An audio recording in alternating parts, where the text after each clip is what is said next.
Here's the lake at the Tualatin Valley Nature Preserve, and I think it's so beautiful looking out over this and seeing the pond and just nature in all its splendor.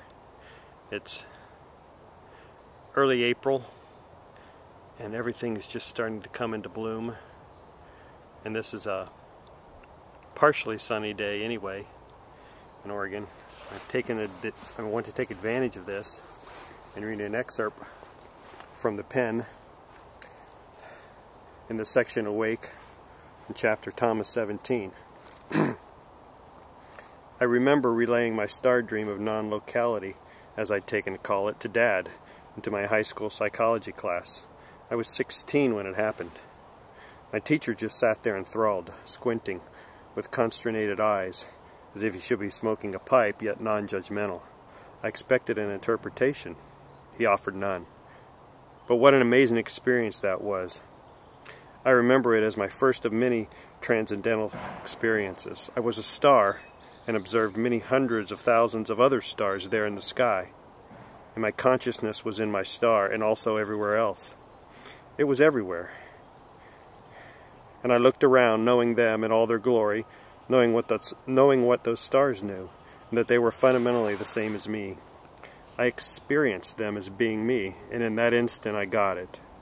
I knew that everything out there, every other being out there, was also a part of me, and I was at once one and all with all the other stars in the heavens. Our consciousness was one. My consciousness was collective, flooding into all being, and all beings at once were part of some larger, infinitely more magnificent being. We were flames of an eternal fire.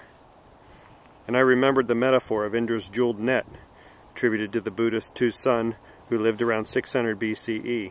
Why hadn't I put that together before? He offered the analogy that consciousness is like a vast net, and that at each juncture there is a jewel, and these jewels in turn reflect all the others in this cosmic matrix.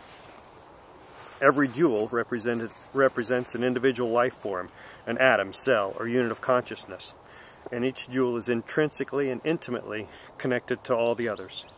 Indra's net reminds me that all consciousness and activity of a person produces a ripple effect that reverberates throughout the universe. A change in one gem of this net is reflected in all the others, just like my bubble vision. Here we are floating along, oblivious to everything around us, not feeling connected at all, yet I saw. I was the center of my experience. The degrees of multiplicity were too many to understand, simultaneously experiencing each and every star, each and every soul or consciousness, as also being mine in the first person. And every time I tried to hold on to one perception, one feeling, to examine it linearly and categorize it, all others seemed to flow by and drift away, and dissipate and vaporize from my point of awareness.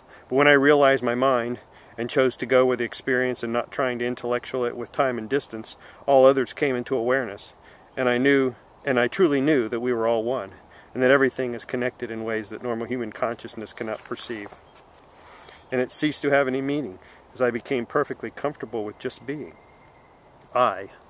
We, all that is, just was. I am what I am. I am that I am. One consciousness, pure and simple, ever present, all. Totality of being, and only being. I am.